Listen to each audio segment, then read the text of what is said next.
Welcome to Jai Hind academy. September monthly current అఫైర్స్లో భాగంగా జాతీయ అంశాలు, అంతర్జాతీయ అంశాలు, అలాగే వార్తల్లో నిలిచిన పర్సన్స్, ప్రదేశాల గురించి, అలాగే స్పోర్ట్స్ అంశాల గురించి దీనిలో వివరించడం జరుగుతుంది. దానిలో భాగంగా మొదటి అంశం, ఇండియాస్ ఫస్ట్ సోలార్ సిటీ. భారతదేశంలో ఫస్ట్ సోలార్ సిటీ సాంచి, మధ్యప్రదేశ్లో ఉంది ఇది. సో మధ్యప్రదేశ్కి సంబంధించి చీఫ్ మినిస్టర్ శివరాజ్ సింగ్ చౌహాన్ గారు దీన్ని ప్రారంభించారు. 3 మెగావాట్స్ సామర్థ్యంతో ఈ ప్లాంట్ నిర్మించబడింది అనమాట. సో సాంచి అనేది ఏంటంటే బుద్ధిస్టుకు సంబంధించి ఒక ఫేమస్ ప్లేస్ అనమాట. 3rd సెంచరీలో ది గ్రేట్ అశోక దీన్ని నిర్మించారనమాట. సో దానిలో భాగంగా ఏంటంటే 1989లో దీనికి వరల్డ్ హెరిటేజ్ సైట్ గుర్తింపు లభిస్తుంది అనమాట. సాంచి స్తూపాకి ఆ ఏరియాలోనే నిర్మించారనమాట. దీనివల్ల ఏంటంటే దాదాపు 14,000 టన్నుల కార్బన్ డైఆక్సైడ్ ఎమిషన్ని తగ్గిస్తుందని చెప్పి ఈ యొక్క శివరాజ్ సింగ్ చౌహాన్ గారు చెప్పారనమాట. సో ఏంటంటే India's first solar city Sanchi. So అది న్యూస్. మరొక అంశం శాంతినికేతన్ న్యూస్లో ఉంది. ఏంటంటే భారతదేశానికి సంబంధించి 41వ వరల్డ్ హెరిటేజ్ సైట్ అనమాట. వరల్డ్ హెరిటేజ్ సైట్గా గుర్తింపు లభించింది. యునెస్కోకి సంబంధించి 45th సెషన్ జరిగిందనమాట. దానిలో భాగంగా భారతదేశంలో ఫేమస్ అయిన శాంతినికేతన్కి 41వ వరల్డ్ హెరిటేజ్ సైట్గా గుర్తింపు లభించింది. భారతదేశంలో ఇది 41వ సైట్ అనమాట. ఏంటంటే శాంతినికేతన్ గురించి మాట్లాడుకుంటే 1860లో దేవేంద్రనాథ్ ఠాగూర్ గారు దీన్ని నిర్మిస్తారన్నమాట. దాని తర్వాత దేవేంద్రనాథ్ ఠాగూర్ యొక్క కొడుకు రవీంద్రనాథ్ ఠాగూర్ గారు 1901లో ఇక్కడ శాంతినికేతన్ స్కూల్ స్టార్ట్ చేస్తారు. 1921లో విశ్వభారతి యూనివర్సిటీ స్టార్ట్ చేస్తారు ఈ ఏరియాలో, విశ్వభారతి యూనివర్సిటీ. సో రవీంద్రనాథ్ ఠాగూర్ గురించి మాట్లాడితే 1913లో ఈయనకి గీతాంజలి నవలకు గాను నోబెల్ ప్రైజ్ వచ్చిందనమాట. అలాగే ఈయన భారతదేశానికి సంబంధించి జనగణమన, అలాగే బంగ్లాదేశ్కి సంబంధించి అమర్ సోనర్ బంగ్లా జాతీయ గీతం కూడా ఈయన రచించారనమాట. సో యునెస్కో గురించి మాట్లాడుకుంటే కనుక యునెస్కో అనేది 1945 నవంబర్ 16 ఏర్పడింది అనమాట. దీని హెడ్ క్వార్టర్స్ ప్యారిస్లో ఉందన్నమాట. సో భారతదేశానికి సంబంధించి వరల్డ్ హెరిటేజ్ సైట్ 41వది శాంతినికేతన్. సో అది న్యూస్. మరొక అంశం హొయసాల కట్టడాలు, హొయసాల మాన్యుమెంట్స్.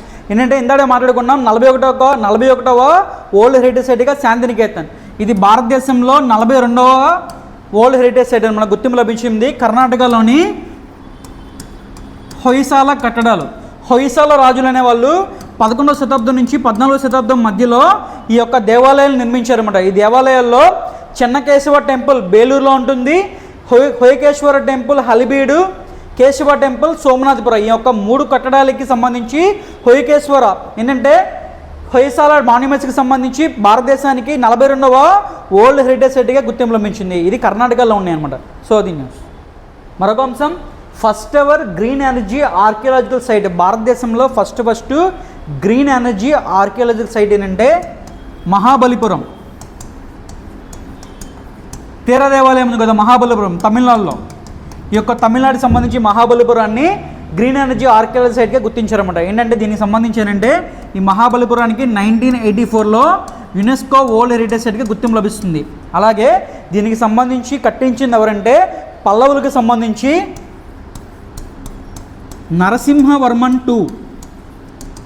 సో ఇటీవల కాలంలో భారతదేశంలో గ్రీన్ ఎనర్జీ సైట్గా ఏ ప్లేస్కి గుర్తింపు లభించిందంటే మహాబలిపురం తమిళనాడులో ఉంటుంది. సో అది న్యూస్. మరొక అంశం వందే భారత్ ఎక్స్ప్రెస్.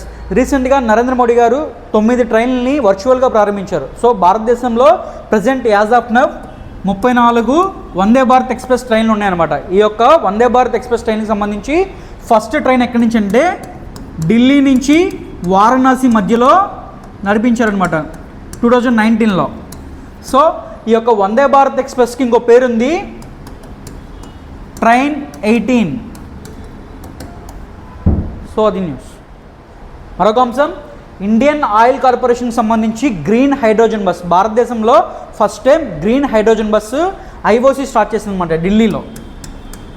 దీని యొక్క ప్రత్యేకత ఏంటంటే వ్యర్థ పదార్థాలుగా కార్బన్ ఉద్గారాలను ఉత్పత్తి చేయకుండా కేవలం వాటర్ని మాత్రమే వ్యర్థ పదార్థంగా రిలీజ్ చేస్తుంది. సో భారతదేశానికి సంబంధించి ఫస్ట్ హైడ్రోజన్ బస్ ఎక్కడ స్టార్ట్ చేశారంటే ఢిల్లీలో. ఎవరంటే Indian oil corporation. Indian oil corporation అనేది మహారత్న కంపెనీ అనమాట. First hydrogen fuel cell bus అంటే లడక్ అని చెప్పాలి. ఇది హైడ్రోజన్ బస్ ఎక్కడంటే ఢిల్లీ అని చెప్పాలి. మరొక అంశం, భారతదేశం వెలుపల అతిపెద్ద హిందూ దేవాలయం. భారతదేశం వెలుపల అతిపెద్ద హిందూ దేవాలయం ఎక్కడంటే న్యూ జెర్సీలో నిర్మిస్తున్నారు, అమెరికాలో. సో అక్షర్ధామ్ టెంపుల్గా పిలుస్తారు దీన్ని, అక్షర్ధామ్ టెంపుల్గా పిలుస్తారు. సో భారతదేశం అవతల ఇటీవల కాలంలో ఏ దేశంలో హిందూ దేవాలయం స్టార్ట్ అయిందంటే న్యూ జెర్సీ అని చెప్పాలి. ఇది మొత్తం 183 ఎకరాల్లో నిర్మిస్తారు అన్నమాట ఈ యొక్క అక్షర్ధామ్ టెంపుల్ని. సో మరొక అంశం, టోటో లాంగ్వేజ్.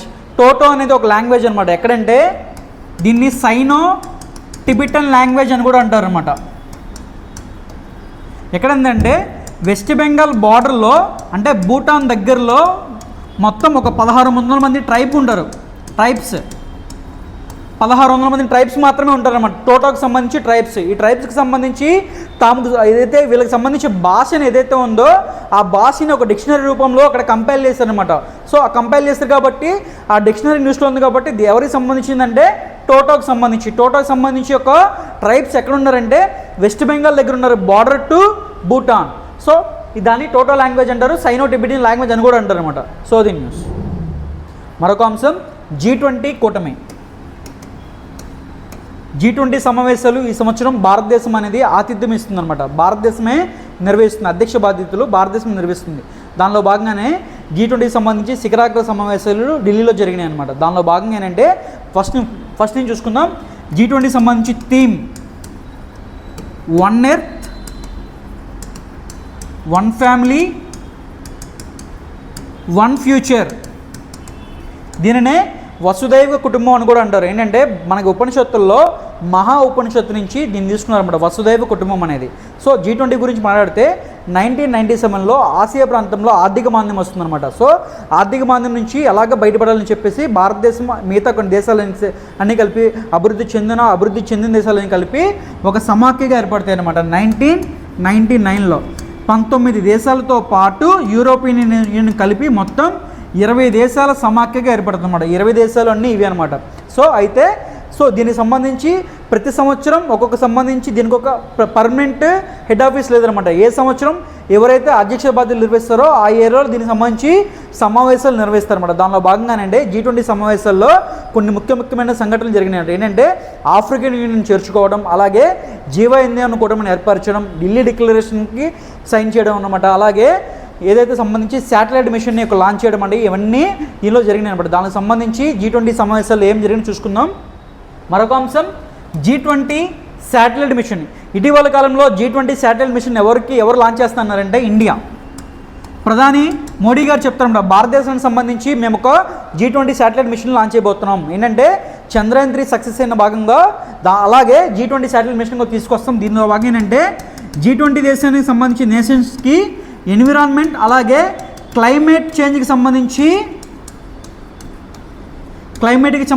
ఎప్పటికప్పుడు సూచనలు మేము తెలియజేస్తామని చెప్పి ప్రధాని మోడీ గారు చెప్పారనమాట. దానిలో భాగంగానే G20 శాటిలైట్ మిషన్ ఏర్పాటు చేయబోతున్నామని చెప్పి G20 సమావేశాలు చెప్పారనమాట. సో దీన్ని మరొక అంశం, G20 సమావేశంలోనే భారతదేశం జీవ ఇంధన కూటమిని ఏర్పరిచిందన్నమాట. గ్లోబల్ బయోఫ్యూయల్ అలయన్స్, జీవ ఇంధన కూటమి. సో ఈ జీవ ఇంధన కూటమిని ఏర్పాటు చేయాలన్న కాన్సెప్ట్ కూడా భారతదేశం నుంచి వచ్చింది. అంతకుముందు భారతదేశం ఇంటర్నేషనల్ సోలార్ అలయన్స్కి సంబంధించి కూడా భారతదేశమే ఇనిషియేటివ్ తీసుకుందన్నమాట. దీనిలో భాగంగా అంటే జీవ ఇంధన కూటమిలో దేశాలు అర్జెంటీనా, బంగ్లాదేశ్, బ్రెజిల్, ఇండియా, ఇలాగ ఈ దేశాలు USA, UAE సంబంధించి ఏదైతే జీవ ఇంధన కూటమి అంటేనంటే ఇథనాల్ బ్లెండింగ్ అనమాట. ఏంటంటే ఇప్పుడు మనం వాడుతున్న పెట్రోల్కి ఇథనాల్ని బ్లెండింగ్ చేయడం అనమాట. 2021-22 నాటికి ఏంటంటే 10% ఆల్రెడీ మనం అనుకున్నాం. 2030 నాటికి 20% కలపాలి అని చెప్పి మనం ఒక ఇనిషియేటివ్ తీసుకున్నాం. ఆల్రెడీ మనం దీన్ని అచీవ్ చేసేసాం అనమాట.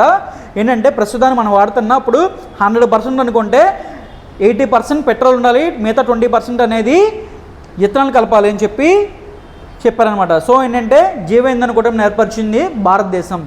మరొక అంశం, G20 సమావేశాల్లో భాగంగానే మనకి ఆఫ్రికన్ యూనియన్ అనేది న్యూస్లో ఉంది. ఆ ఆఫ్రికన్ యూనియన్ కూడా త్వరలో G20కి సంబంధించి దేశాల్లో కలవబోతుంది. అంటే ఇక మీదట మనం G21గా పిలవబోతున్నాం.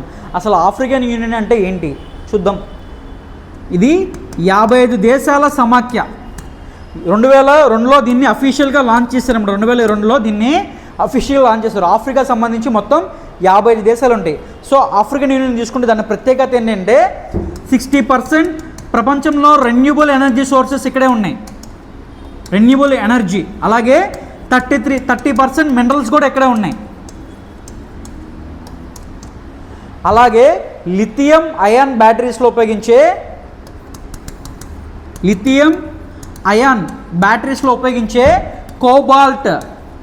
కోబాల్ట్ ఏదైతే ఉందో ఈ కోబాల్ట్ అనేది పూర్తిగా 50% కాంగో బేసిన్లోనే దొరికింది. సో మనకి ఆఫ్రికన్ యూనియన్ అనేది చేరడం వల్ల ఈ ఫెచ్చింగ్ కూడా ఉంటుందని చెప్పారనమాట. సో అది భారతదేశంలో G20 సమావేశాల్లో భాగంగానే ఈ ఆఫ్రికన్ యూనియన్ అనేది భారతదేశంలో G20 సమావేశాల్లో కలిసిపోయింది అనమాట. మరొక అంశం, ఇది యశోభూమి అంటారు. యశోభూమి ఇంటర్నేషనల్ కన్వెన్షన్ సెంటర్ అనమాట. ఇది ఎక్కడుందంటే ద్వారకా, ఢిల్లీలో ఉందన్నమాట. సో దీన్ని రీసెంట్గా నరేంద్ర మోడీ గారు దీన్ని లాంచ్ చేశారు. యశోభూమి ఎక్కడుందంటే ఢిల్లీలో ఉంది, ద్వారకా. దీనంటే ఇంటర్నేషనల్ కన్వెన్షన్ సెంటర్. అలాగే G20 సమావేశాలకు సంబంధించి మనకి ఏదైతే భారత మండపం, ఏదైతే ఆహ్వానం సంబంధించి ఏదైతే భారత మండపం ఉందో ఆ భారత మండపం ముందు మనకి ఈ యొక్క కోనార్క్ వీల్ కనిపిస్తుంది అనమాట. G20 సమావేశాల్లో ఇది ప్రత్యేక ఆకర్షణగా నిలిచింది అనమాట. కోనార్క్ వీల్, ఈ కోనార్క్ వీల్ అంటే సన్ టెంపుల్కి సంబంధించి ఏదైతే ఉందో కోనార్క్ సంబంధించి సన్ టెంపుల్కి సంబంధించి అనమాట. ఏంటంటే ఒరిస్సాలో ఉంటుంది అనమాట. ఈ కోనార్క్ వీల్ ఏం చూస్తుందంటే టైంని రిప్రజెంట్ చేస్తుంది, టైంని. ఇప్పుడు ఎగ్జాక్ట్గా మనం టైం కావాలంటే ఆ యొక్క చక్రాల మీద ఏదైతే ఉందో షాడో, నీడను బట్టి మనం టైం ఎగ్జాక్ట్గా చెప్పవచ్చు అనమాట. దీన్ని ఎవరు నిర్మించారంటే గంగా డైనాసిటీకి సంబంధించి నరసింహదేవ వన్ అనేది దీన్ని నిర్మించారన్నమాట. ఎక్కువ కోనార్క్ వీల్కి సంబంధించి, కోనార్క్ సన్ టెంపుల్కి సంబంధించి. అలాగే G20 సమావేశాలకు సంబంధించి ఏదైతే, అలాగే ఎగ్జిబిషన్ ఒకటి ఏర్పాటు చేశారు ఈ యొక్క G20 సమావేశాల్లో. మదర్ ఆఫ్ డెమోక్రసీ పేరుతో ఒక ఎగ్జిబిషన్ ఏర్పాటు చేశారు. ఆ ఎగ్జిబిషన్కి సంబంధించి ఆ ఎగ్జిబిషన్లో స్వాగతం పలుకుతుంది ఎవరైందంటే ఒక రోబో. ఆ రోబో పేరు అవతార్. ఇది కూడా గుర్తుపెట్టుకోవాలి. అలాగే G20 సమావేశంలో భాగంగా ఏంటంటే భారత మహామండపం ఏదైతే ఉందో ఆ భారత మహామండపం ముందు ఒక నటరాజ విగ్రహం ఉందన్నమాట. ఆ నటరాజ విగ్రహం అనేది ఎన్ని ధాతువులతో నిర్మితమైందంటే 8 అష్టధాతువులతో నిర్మితమైందన్నమాట ఆ యొక్క నటరాజ విగ్రహం అనేది. దీనికి సంబంధించి నటరాజ విగ్రహాన్ని ఎవరంటే శిల్పి ఎవరంటే రాధాకృష్ణ అని చెప్పాలన్నమాట.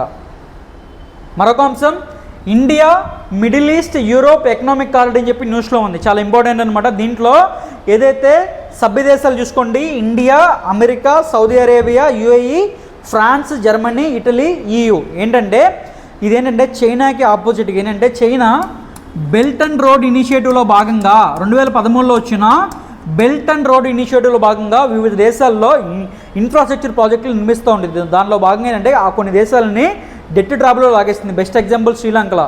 అలా ఏంటంటే ఆ చైనాకి ఆపోజిట్గా భారతదేశం ఈ యొక్క యూరోప్ దేశాలకు సంబంధించి ఒక కారిడార్ని ఏర్పాటు చేసింది అనమాట. ఏంటంటే షిప్ టు రైల్ ట్రాన్సిట్ అంటారు అనమాట. షిప్ టు రైల్ ట్రాన్సిట్ అనమాట. ఏంటంటే సరుకు రవాణా అనేది ఈజీగా జరుగుతుంది అనమాట ఈ యొక్క సముద్రం నుంచి. అలాగే సముద్రం నుంచి రైలు ద్వారా షిప్ టు రైల్ ట్రాన్సిట్ అన్నమాట. దీనివల్ల ఏంటంటే ఏదైతే రైలు పట్టాలు ఏవైతే ఉన్నాయో రైలు పట్టాల దగ్గర ఎలక్ట్రిసిటీ కేబుల్స్ వేయచ్చు. అలాగే హైడ్రోజన్ గ్యాస్కి సంబంధించి కేబుల్స్ కూడా వేసుకోవచ్చు అని చెప్పి ఈ యొక్క ఆర్థిక కారిడార్కి సంబంధించి న్యూస్లో అన్నమాట. దీని యొక్క సభ్య దేశాలు చూసుకోవాలి. So belt and road initiative 2013లో అనమాట. సో అది న్యూస్. మరొక అంశం, మాలవీయ మిషన్. అసలు ఏంటి మాలవీయ మిషన్ అంటే టీచర్స్ ట్రైనింగ్ ప్రోగ్రామ్ అనమాట. భారతదేశానికి సంబంధించి మినిస్ట్రీ ఆఫ్ ఎడ్యుకేషన్కి సంబంధించి ధర్మేంద్ర ప్రధాన్ గారు దీన్ని లాంచ్ చేశారు. అలాగే హ్యూమన్ రిసోర్స్ డెవలప్మెంట్ సెంటర్స్ ఏవైతే ఉన్నాయో దాన్ని Malaviya సెంటర్స్గా మార్చారన్నమాట.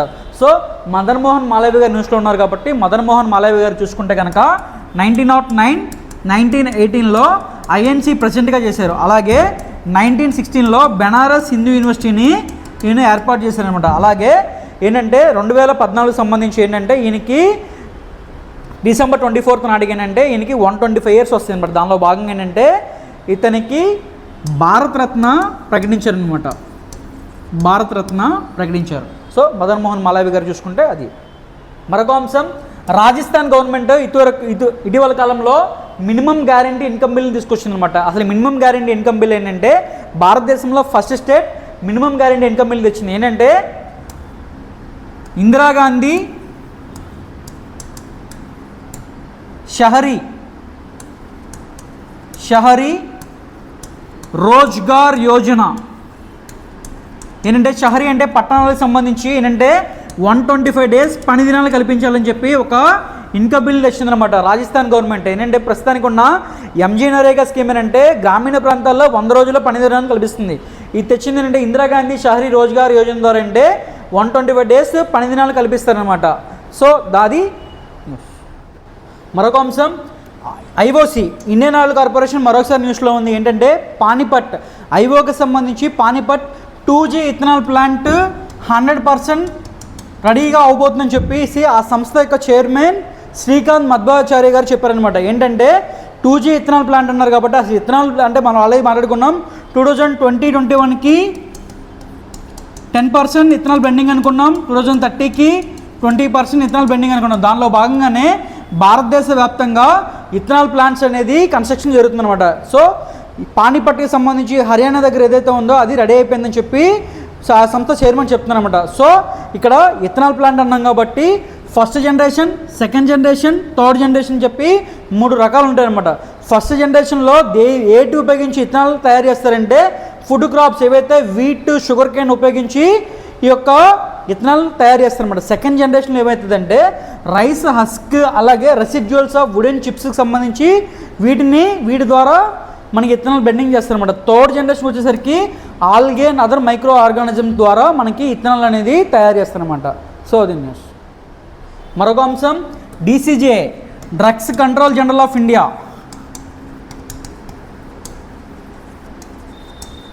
So drugs control general of న్యూస్లో ఉంది. ఏంటంటే భారతదేశానికి సంబంధించి 2 డ్రగ్స్ని ఖచ్చితంగా స్టేట్స్ అనేవి ఆపేయాలి, వాటిని ఆపాలని చెప్పిందనమాట. ఏంటంటే డెఫటెలియా యాసిడస్.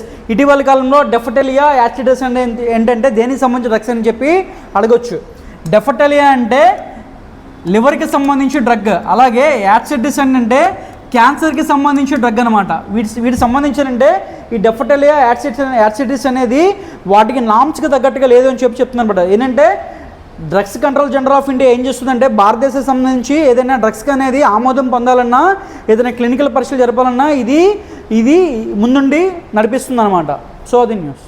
మరొక అంశం, నేషనల్ జ్యుడిషియల్ డేటా గ్రిడ్ న్యూస్లో ఉంది. నేషనల్ జ్యుడిషియల్ డేటా గ్రిడ్ అంటే ఏం లేదు, ఇప్పుడు దాకా భారతదేశ వ్యాప్తంగా 17,835 సంబంధించి డిస్ట్రిక్ట్ కోర్టులో అలాగే సబార్డినేట్ కోర్ట్స్ ఏవైతే ఉన్నాయో వీటికి సంబంధించి రికార్డ్స్ ఏవైతే ఉన్నాయో ఆ రికార్డ్స్ అన్నీ ఆన్లైన్ రూపంలో ఉన్నాయి. కానీ సుప్రీంకోర్టుకి సంబంధించి ఆన్లైన్లో లేవు.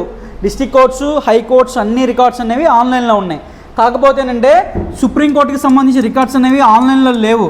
సో రీసెంట్గా సుప్రీంకోర్టుకి సంబంధించి CJI ఎవరైతే ఉన్నారో ఆ CJI ఒక నిర్ణయం తీసుకున్నారన్నమాట. దానికి సంబంధించి ఏంటంటే నేషనల్ జ్యుడిషియల్ డేటా గ్రిడ్లో ఇంక నుంచి సుప్రీంకోర్టుకి సంబంధించి ఆన్లైన్ రికార్డ్స్ అన్ని ఆన్లైన్ చేయబోతున్నారని చెప్పారు. దీనికి నరేంద్ర మోడీ గారు సంతోషం వ్యక్తం చేస్తారనమాట. So the news. మరొక అంశం, first glass bridge in India ఎక్కడంటే కేరళలో ఉంది. కేరళ ఇడుక్కి డిస్టిక్లో ఉందన్నమాట, కేరళలో ఉంది. సో ఈ యొక్క బ్రిడ్జ్ లెంత్ ఎంత అంటే 40 meters, సముద్ర మట్టం నుంచి 3,600 feet ఎత్తులో ఉందన్నమాట. అలాగే దీనికి ఖరీదు ఎంత అయిందంటే మొత్తం 3 crores ఇది పూర్తి అనమాట. సో భారతదేశానికి సంబంధించి ఫస్ట్ గ్లాస్ బ్రిడ్జ్ ఎక్కడ ఉందంటే కేరళ అని చెప్పాలి. ఎంత మీటర్లు పొడవు అంటే 40 meters అని చెప్పాలి. సో అది మరొక అంశం, ఇటీవల కాలంలో కొన్ని డిస్ట్రిక్ట్స్కి సంబంధించి అలాగే ఒక రైల్వే స్టేషన్కి సంబంధించి పేర్లు మారాయి. సో ఎప్పుడన్నా పేర్లు మారితే ఖచ్చితంగా ఎగ్జామ్స్ వచ్చే అవకాశం ఉంటుంది. దానిలో భాగంగా ఏంటంటే మహారాష్ట్రకి సంబంధించి ఔరంగాబాద్ డిస్టిక్ని శంభాజీ నగర్గా పేరు మార్చారు, అలాగే ఉస్మానాబాద్ని ధారాషివ్గా పేరు మార్చారు. సో ఇది 2 మహారాష్ట్రకు సంబంధించి జిల్లాల పేర్లు. అలాగే ఉద్ధంపూర్ రైల్వే స్టేషన్ అనేది జమ్మూ అండ్ కాశ్మీర్లో ఉంటుంది. సో ఈ రైల్వే స్టేషన్ పేరు తుషార్ మహాజన్గా మార్చారు. తుషార్ మహాజన్ ఉగ్రవాదుల కాల్పులో చనిపోతారు అనమాట, ఒక జవాన్ అనమాట. అతని పేరు మీదుగానే ఆ ఉద్ధంపూర్ రైల్వే స్టేషన్కి తుషార్ మహాజన్ పేరుగా మారుస్తారనమాట. So the news. మరొక అంశం విజయవాడ రైల్వే స్టేషన్ న్యూస్లో ఉంది. ఏంటంటే విజయవాడ రైల్వే స్టేషన్కి సంబంధించి ఇండియన్ గ్రీన్ బిల్డింగ్ కౌన్సిల్ అనేది ప్లాటినం రేటింగ్ ఇస్తుంది. గోల్డ్ రేటింగ్ నుంచి ప్లాటినం రేటింగ్ ఇచ్చిందనమాట. ఇప్పుడు ప్లాటినం రేటింగ్ వైజాగ్ అలాగే సికింద్రాబాద్ రైల్వే స్టేషన్కి వచ్చింది. రీసెంట్గా విజయవాడ రైల్వే స్టేషన్కి వచ్చిందన్నమాట. ఏంటంటే విజయవాడ రైల్వే స్టేషన్కి సంబంధించి శానిటేషన్ పరంగా అలాగే వాటర్ ఫెసిలిటీ, డ్రింకింగ్ ఫెసిలిటీ ద్వారా అలాగే ఏంటంటే ఎస్కలేటర్, వృద్ధులు నడవడానికి ఎస్కలేటర్, అలాగే పైన సోలార్ రూఫ్ ట్యాప్స్ ఉపయోగించడం వల్ల ఏంటంటే వీటికి సంబంధించి అన్ని కారణాలు దృష్టిలో పెట్టుకుని ఏంటంటే విజయవాడకి ప్లాటినం రేటింగ్ వచ్చిందనమాట. ఎవరు ఇచ్చారంటే ఇండియన్ గ్రీన్ బిల్డింగ్ కౌన్సిల్కి సంబంధించి ప్లాటినం రేటింగ్. మరొక అంశం, ఇటీవల నరేంద్ర మోడీ గారు జకార్తాకి వెళ్ళారు. ఇండోనేషియా క్యాపిటల్ జకార్తాకి వెళ్ళారు. ఎందుకంటే 2 సమావేశాలకి అటెండ్ అవ్వడానికి వెళ్ళారనమాట. ఏంటంటే prime minister Narendra Modi attend the 20th ASEAN India summit and 18th East Asia summit అనమాట. ఏంటంటే association of South East Asian nation సంబంధించి ఒక సమ్మిట్కి, అలాగే 18th edition of East Asia సమ్మిట్కి హాజరైందనమాట. ఎన్నో ఎడిషన్లు అడుగుతారు. ఇది 20th, ఇది 18th ఆసియన్ ఇండియా సమ్మిట్ అనమాట. అలాగే ఏంటంటే ఇది ఎక్కడ జరిగిందంటే ఇండోనేషియా క్యాపిటల్ జకార్తా అని చెప్పాలన్నమాట. So news. మరొక అంశం, కర్ణాటక గవర్నమెంట్ రీసెంట్గా న్యూస్లో ఉంది. ఏంటంటే కర్ణాటకకు సంబంధించి ఏంటంటే ప్రియంబుల్ ఏదైతే ఉందో ప్రియంబుల్ని మార్నింగ్ స్కూల్స్లో అలాగే కాలేజెస్లో ప్రేయర్తో పాటు దీన్ని చదివించాలని చెప్పి కర్ణాటక గవర్నమెంట్ ఒక ఆర్డర్ పాస్ చేసింది అనమాట. సో ప్రియంబుల్ అంటే ఏంటంటే పీఠిక అంటారనమాట. భారతదేశానికి సంబంధించి మన కాన్స్టిట్యూషన్కి సంబంధించి ప్రిఫేస్ అంటారు, అంటే ముందు పేపర్ అనమాట. అంటే మన కాన్స్టిట్యూషన్ ఓపెన్ చేయగానే ఫస్ట్ కనిపించేది పీఠిక అనమాట. ఈ పీఠికలో ఏంటంటే భారతదేశానికి సంబంధించి ఏంటంటే సావరిన్, సోషలిస్ట్, సెక్యులర్, డెమోక్రాటిక్ రిపబ్లిక్గా చెప్పుకుంటాం అన్నమాట భారతదేశాన్ని. అలాగే ఏంటంటే నెహ్రూ యొక్క ఆబ్జెక్టివ్ రెజల్యూషన్కి ఇది వచ్చిందనమాట. సో దీన్ని ఎప్పుడు యాక్సెప్ట్ చేస్తారంటే 22nd January 1947 దీన్ని అడాప్ట్ చేయడం జరిగిందనమాట. సో దీని న్యూస్. మరొక అంశం, ఉమెన్ రిజర్వేషన్ బిల్. చట్టసభల్లో ఉమెన్స్కి 33% రిజర్వేషన్ కల్పించాలని చెప్పి ఒక బిల్ తీసుకొచ్చారన్నమాట. ఆ బిల్ పేరు నారీ శక్తి వందన్ అధినియం పేరుతో తీసుకొచ్చారు. నారీ శక్తి వందన్ అధినియం. సో దీన్ని ఏంటంటే September 19th లోక్సభలో ప్రవేశపెట్టారు. ఆ తర్వాత September 21st రాజ్యసభలో ప్రవేశపెట్టారు. ఆ తర్వాత రాష్ట్రపతి ఆమోదం కోసం పంపించారు. రాష్ట్రపతి ఆమోదించారు అనమాట. సో ఉమెన్ రిజర్వేషన్ బిల్ని. సో ఉమెన్ రిజర్వేషన్ బిల్కి సంబంధించి పూర్వపరాలు తెలుసుకుందాం. స్టార్టింగ్ 1996లో దేవగౌడ గవర్నమెంట్లో ఉన్నప్పుడు ఉమెన్ రిజర్వేషన్ కోసం ట్రై చేశారు. ఆ తర్వాత 1998, 1999 టైంలో వాజ్పేయి గవర్నమెంట్లో దీనికోసం బిల్ పెట్టారనమాట. దాని తర్వాత చివరిగా 2008లో మన్మోహన్ సింగ్ గవర్నమెంట్లో దీనికి సంబంధించి రాజ్యసభలో బిల్లు పెట్టారు. ఆ తర్వాత అనివార్య కారణాల వల్ల ఈ బిల్లు పాస్ కాలేదనమాట. సో ఇప్పుడు చూసుకుంటే కనుక రాజ్యసభలో 14% మహిళలు ఉన్నారు. అలాగే లోక్సభలో 15% మహిళలకు సంబంధించి మహిళలు ఉన్నారనమాట. అలాగే ఎక్కువగా ఎక్కడున్నారంటే ఛత్తీస్గఢ్లో ఉంటారనమాట. ఛత్తీస్గఢ్లో పార్టిసిపేషన్ ఎక్కువ ఉంది, 14.4. ఆ తర్వాత వెస్ట్ బెంగాల్లో 13.3% ఈ యొక్క పాపులేషన్ ఉందన్నమాట. ఏదైతే ఉమెన్ యొక్క పార్టిసిపేషన్ ఉందన్నమాట.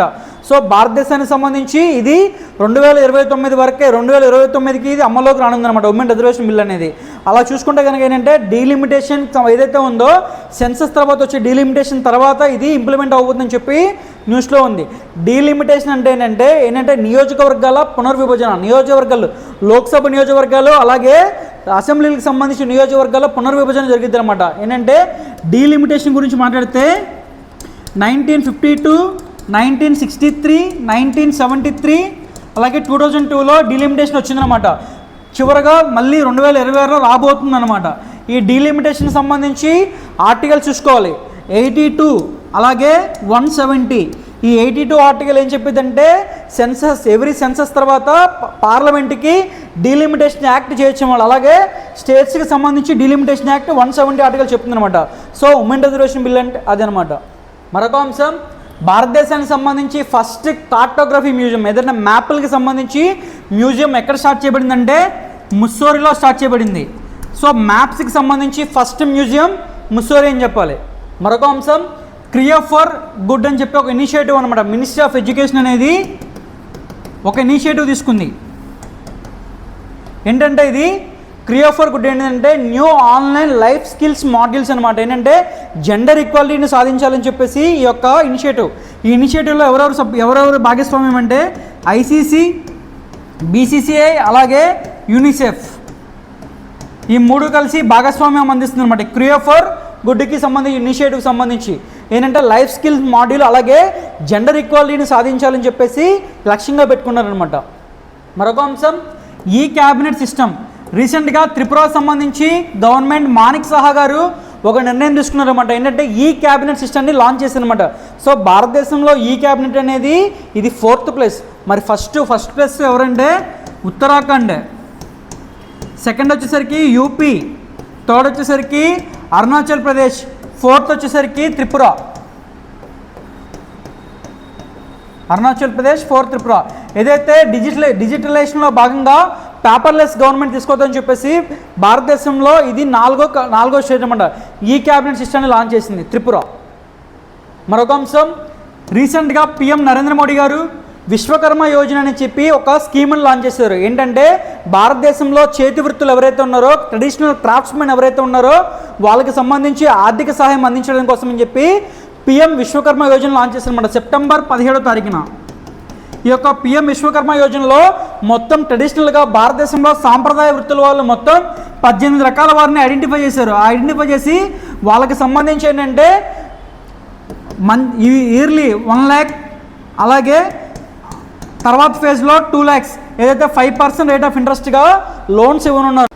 ఏంటంటే 500 రూపీస్ స్కిల్ ట్రైనింగ్ ప్రోగ్రాంలో పర్ డేకి ఇస్తారు. అలాగే ఏదైనా మెటీరియల్ కొనుక్కోవాలంటే కూడా 15,000 రూపాయలు ఇస్తారన్నమాట. సో దీనికి సంబంధించి 2023 నుంచి 2027 టైంలో ఏంటంటే దీనికి సంబంధించి మొత్తం 13,000 కోట్లు కేటాయించారనమాట. దీనికి సంబంధించి బడ్జెట్ మొత్తం ఎంతమందికి సంబంధించి అంటే ఎన్ని ట్రెడిషనల్ వర్కర్స్కి సంబంధించి అంటే 18 రకాలు. సో అది న్యూస్.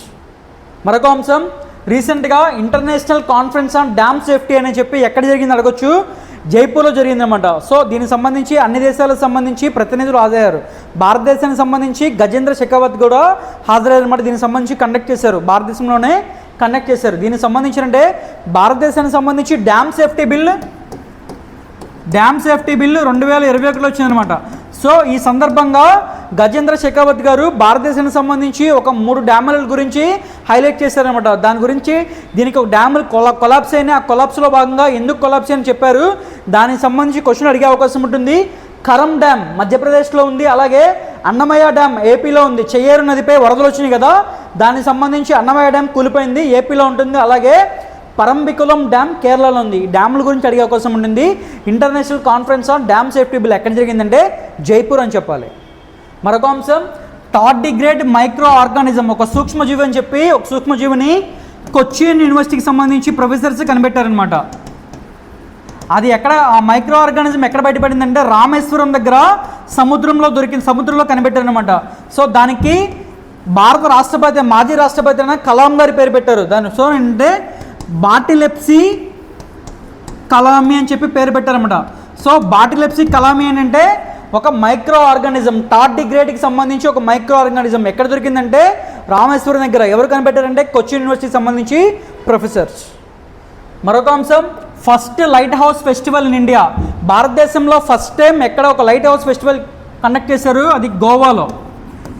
గోవాలో కనెక్ట్ చేశారు. ఏంటంటే నరేంద్ర మోడీ గారు తన 75వ మన్ కీ బాత్ ప్రోగ్రాంలో చెప్తారన్నమాట. భారతదేశానికి సంబంధించి తీర ప్రాంతాల్లో లైట్ హౌసెస్ ఉంటాయి, ఆ లైట్ హౌసెస్కి సంబంధించి అభివృద్ధి చేయగలిగితే కనుక పర్యాటకులను ఆకర్షించవచ్చు అని చెప్పి తన మన్ కీ బాత్లో చెప్పారు. దానిలో భాగంగా ఏంటంటే ఈ యొక్క లైట్ హౌస్ ఫెస్టివల్ని ఎక్కడ కండక్ట్ చేశారంటే గోవా అని చెప్పాలి.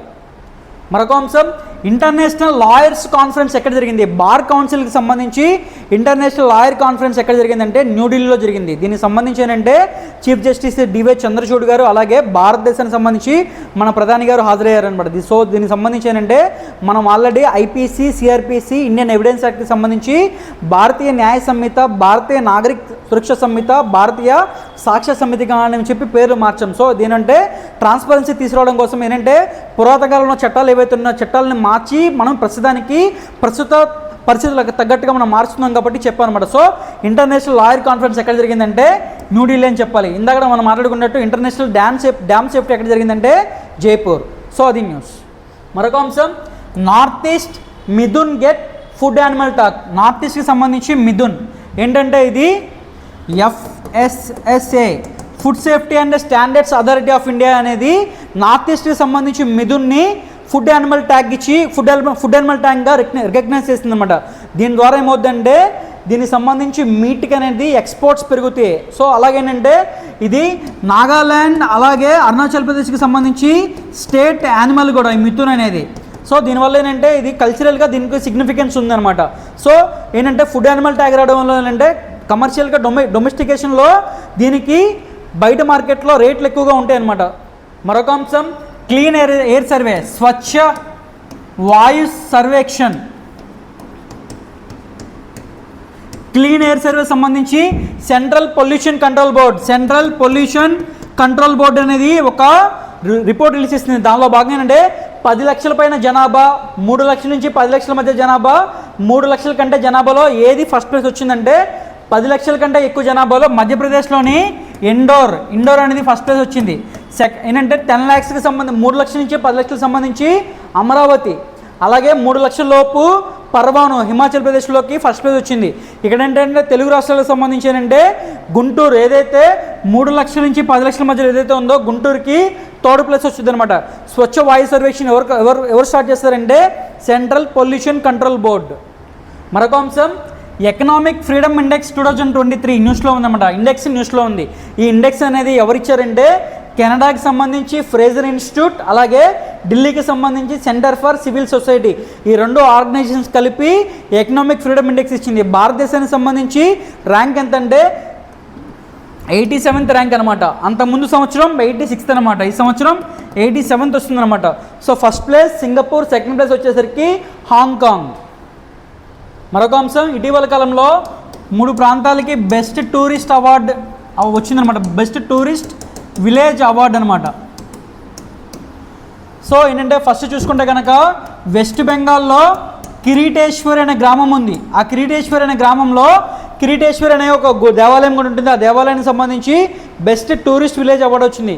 ఈ కిరీటేశ్వరి దేవాలయం ఏంటంటే 51 శక్తిపీఠాల్లో ఇది ఒక శక్తిపీఠం అని చెప్పి ఒక నమ్మకం అనమాట. అలాగే అస్సాంకి సంబంధించి విశ్వనాథ్ ఘాట్ అంటారు.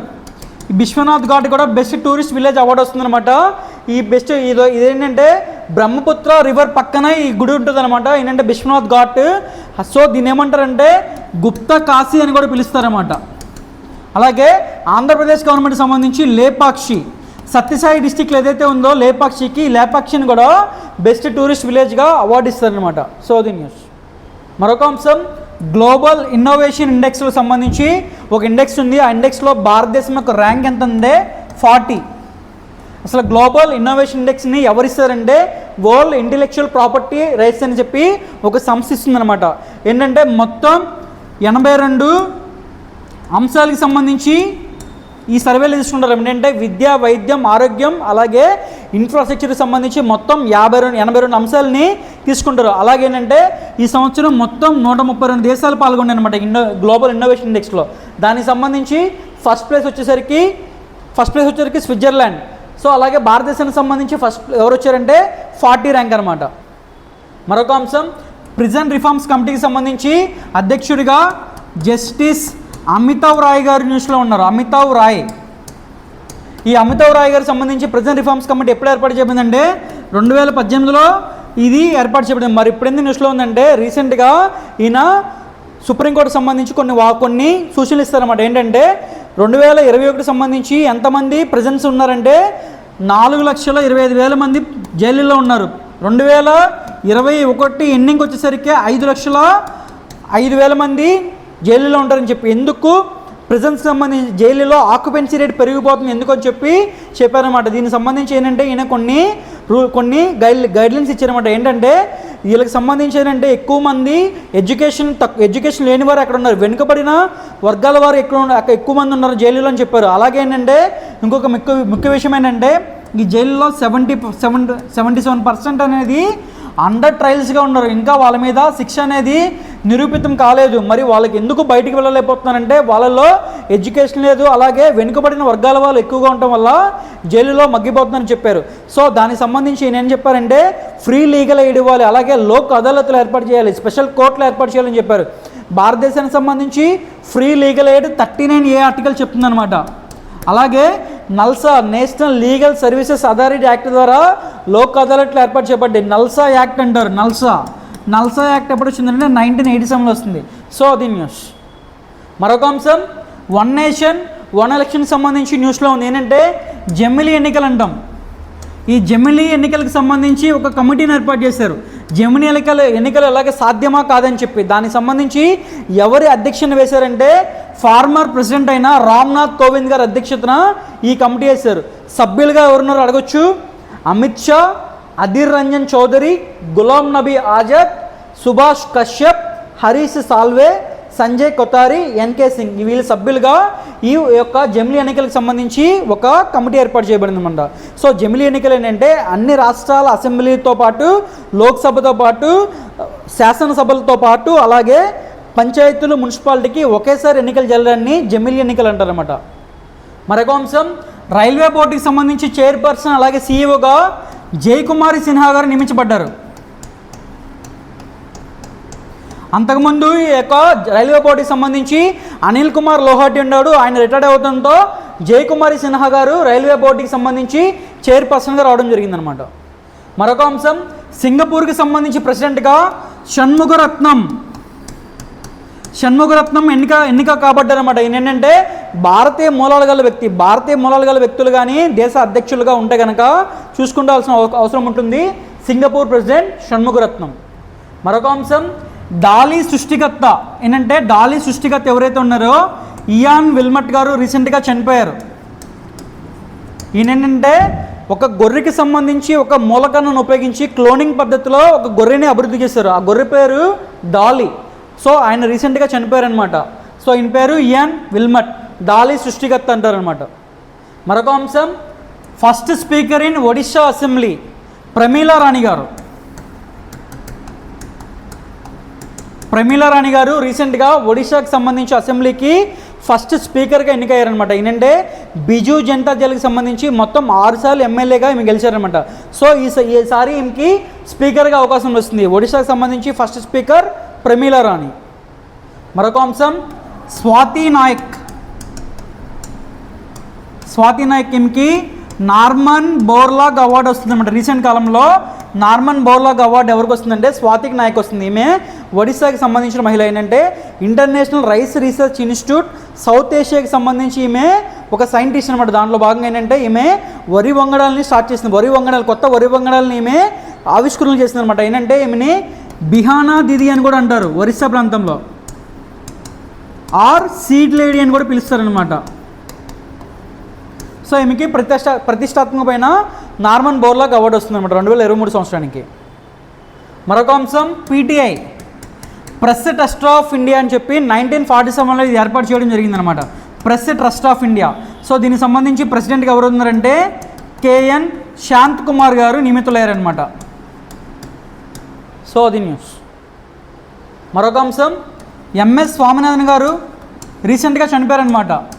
సో ఎంఎస్ స్వామినాథన్ గురించి మాట్లాడాలంటే భారతదేశంలో గ్రీన్ రెవల్యూషన్ స్టార్ట్ చేసింది ఇతనమాట. సో ఏంటంటే భారతదేశానికి సంబంధించి స్టార్టింగ్లో 1948లో ఈయన ఐపీఎస్కి సెలెక్ట్ అవుతారనమాట. ఐపీఎస్కి సెలెక్ట్ అయినా ఈయన వెళ్ళరనమాట.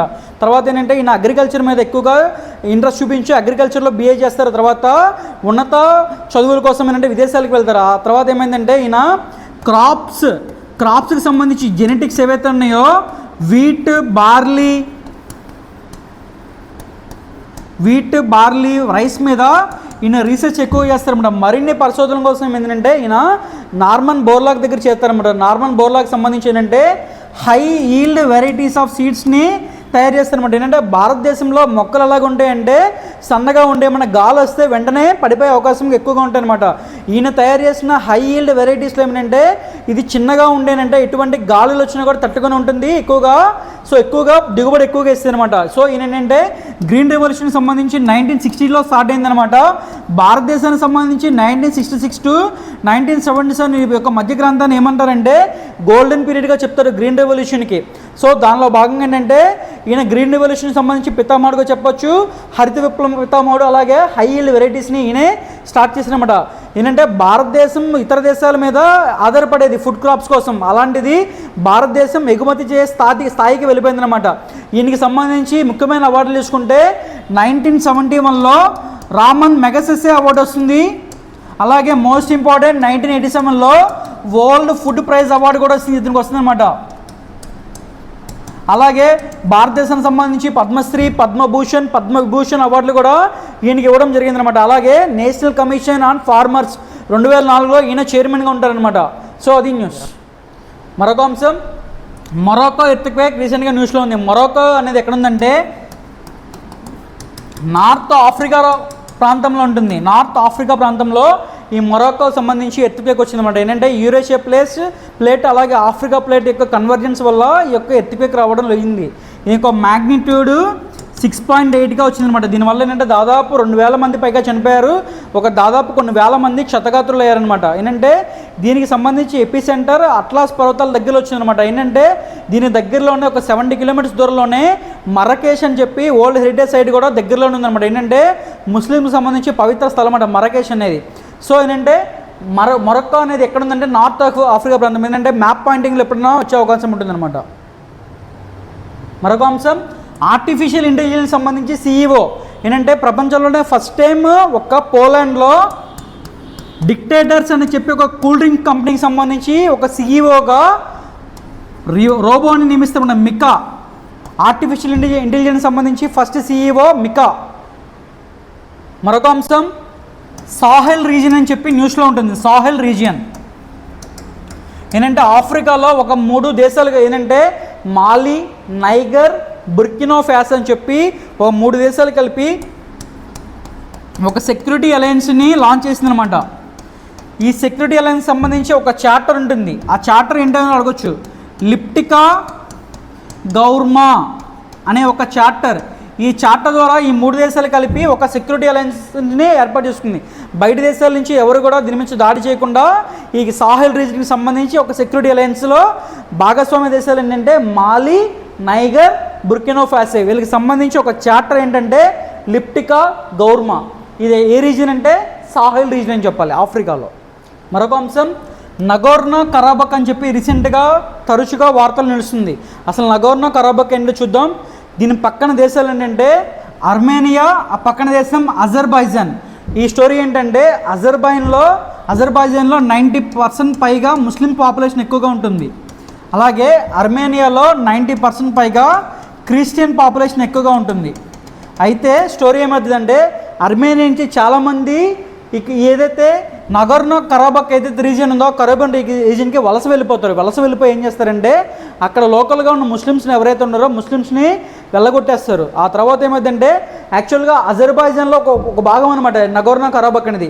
రీసెంట్ టైమ్స్లో ఏంటంటే ఆ మొత్తాన్ని ఈ నగోర్నో కరాబక్ రీజియన్ మొత్తాన్ని అజర్బైజాన్ ఆక్రమించేసుకుంటూ రీసెంట్గా తెలిపిందనమాట. సో ఏంటంటే బార్డరింగ్ కంట్రీస్ కూడా అడగొచ్చు. నగోర్నో కరాబక్ పక్కన అర్మేనియా, అజర్బైజాన్ ఉంటుందన్నమాట. మరొక అంశం, బ్రుసిల్లా క్యానిస్ అని చెప్పి న్యూస్లో ఉంది. బ్రుసిల్లా క్యానిస్ ఏంటంటే డాగ్స్కి సంబంధించి ఒక డిసీజ్. కుక్కల నుంచి మనుషులకి ట్రాన్స్మిట్ అవుతుంది అనమాట. ఎక్కడంటే యూకేలో, యునైటెడ్ కింగ్డమ్లో ఈ కుక్కలకు సంబంధించి రసాయన ఏదైతే ఆ వాటర్స్ ఏదైతే యూరిన్ కానీ ఏమన్నా టచ్ కానీ అయితే కనుక అక్కడి నుంచి మనుషులకి ఇది ట్రాన్స్మిట్ అవుతుంది అనమాట. బ్రుసిల్లా క్యానిస్ ఏంటంటే ఒక డిసీజ్, డాగ్స్కి సంబంధించి ఒక డిసీజ్. మరొక అంశం, I2E2 joint space venture. I2E2 అనేది ఒక ఆర్గనైజేషన్. ఏంటంటే 2 Iలు 2 Uలు గుర్తుపెట్టుకోవాలి. ఇండియా, ఇజ్రాయెల్, అలాగే UAE, USA. 2 Iలు 2 Uలు. సో ఏంటంటే I2E2 ఏంటంటే దీన్ని రీసెంట్గా ఒక జాయింట్ స్పేస్ వెంచర్ అనేది స్టార్ట్ చేయబోతుందని చెప్పి న్యూస్లో ఉందన్నమాట. అసలు I2E2 ఎప్పుడు స్టార్ట్ అయిందంటే 2021లో స్టార్ట్ అయింది. ఇప్పుడు దానికి సంబంధించి ఫస్ట్ మీటింగ్ ఎప్పుడు జరిగిందంటే జూలైలో జరిగింది 2022లో. ఎలా జరిగిందని కూడా అడుగుతారు. వర్చువల్గా జరిగింది. అసలు I2E2 పర్పస్ ఏంటంటే కోఆపరేషన్ అమాంగ్ దీస్ 4 కంట్రీస్ అనమాట. ఏంటంటే విద్య, వైద్యం, అలాగే స్పేస్ రంగంలో, అలాగే ఫుడ్ సెక్యూరిటీ రంగంలో, మ్యారిటైమ్ రంగంలో సహాయ సహకారాలు ఇచ్చిపుచ్చుకుందామని చెప్పేసి ఈ యొక్క గ్రూప్ అనేది ఏర్పాటు చేయబడింది I2E2. మరొక అంశం, 5i అలయన్స్ అని చెప్పి న్యూస్లో ఉంది. ఏంటంటే భారతదేశానికి సంబంధించి కెనడా ఏదైతే ఉందో కెనడాకి సంబంధించి ఒక తీవ్రవాది నిజ్జర్ అనేవారు చనిపోతారు. ఆ యొక్క కెనడా నిజ్జర్ చనిపోవడంలో భారతదేశం ప్రమేయం ఉందని చెప్పి కెనడా ఆరోపిస్తుంది. సో మనం దాన్ని ఖండిస్తాం. సో దానిలో భాగంగా ఏంటంటే 5i అలయన్స్ అని చెప్పి న్యూస్లో ఉంది. 5i అలయన్స్ ఏంటంటే ఐదు కళ్ళ సిద్ధాంతం అంటారు. ఏంటంటే దానిలో సభ్యదేశాలు ఏంటి అడగొచ్చు, USA, UK, France, Canada, New Zealand. ఇది ఎప్పుడు స్టార్ట్ అయిందంటే రెండో ప్రపంచ యుద్ధం 1939 to 45 మధ్యలో USA, UK మధ్యలో ఒక అండర్స్టాండింగ్ జరిగింది. ఏంటంటే ఇంటెలిజెన్స్ షేరింగ్ అంటారు అనమాట. ఇది ఇంటెలిజెన్స్ షేరింగ్ ఒప్పందం. నిఘా వర్గాలకు సంబంధించి సమాచారం ఏదైతే ఉందో సమాచారాన్ని ఇచ్చిపుచ్చుకోవడంలో భాగంగా ఈ యొక్క అలయన్స్ అనేది స్టార్ట్ అయింది. ఫస్ట్ 1941 టైంలో USA, UK మధ్యలో స్టార్ట్ అయింది. ఆ తర్వాత 1946 టైంకి ఈ ఐదు దేశాలు కలిపి ఈ యొక్క 5 అలయన్స్లో భాగంగా ఉంది. 2010 వరకు ఇది ఎవరికి 5i అలయన్స్ అని చెప్పి న్యూస్లో లేదనమాట. సో ఏంటంటే మరొకసారి వార్తలు నిలిచింది 5i అలయన్స్ ఏదైతే ఖలిస్తానికి సంబంధించి నిజ్జర్ హత్యకి సంబంధించి ఈ యొక్క కెనడాకి సంబంధించి ఈ యొక్క ఇన్ఫర్మేషన్ అనేది USA ఇచ్చిందని చెప్పి వార్తల్లో చెప్తారనమాట. సో ఏంటంటే 5i అలయన్స్లో ఈ 5 దేశాలు భాగస్వామ్యం అనమాట. మరొక అంశం ఓల్డెస్ట్ వుడెన్ స్ట్రక్చర్. ఏంటంటే రీసెంట్ టైమ్స్లో ఏంటంటే ఒక వుడెన్ స్ట్రక్చర్ అనేది దొరికింది అనమాట. ఆ వుడెన్ స్ట్రక్చర్ ద్వారా పరిశోధనలు చేస్తే ఏంటంటే అది దాదాపు 4,76,000 సంవత్సరాల క్రితం ఉందని చెప్పి తెలుస్తుంది అనమాట. ఇది ఎక్కడ బయటపడిందని అడుగుతారు, జాంబియా దగ్గర బయటపడింది. ఇప్పటిదాకా మనం ఏమనుకుంటామంటే మన పూర్వీకులకు సంబంధించి హోమోసెపియన్స్ ఎవరైతే ఉన్నారో వాళ్ళకి సంబంధించి 3 లక్షల సంవత్సరాల క్రితం వరకు ఏదైతే దొరికిందో అవే వాటినే మనం పూర్వంగా అనుకుంటాం, ఏంటంటే ఓల్డెస్ట్గా అనుకుంటాం. కానీ దానికి ముందు ఏంటంటే జాంబియా దగ్గర దొరికిన ఏదైతే వుడెన్ స్ట్రక్చర్ ద్వారా ఏం తెలుస్తుందంటే 4,76,000 సంవత్సరాల క్రితం వరకు తెలుస్తుంది అనమాట. సో ఏంటంటే ఓల్డెస్ట్ వుడెన్ స్ట్రక్చర్ ఎక్కడ దొరికిందంటే జాంబియా అని చెప్పాలన్నమాట. అది న్యూస్.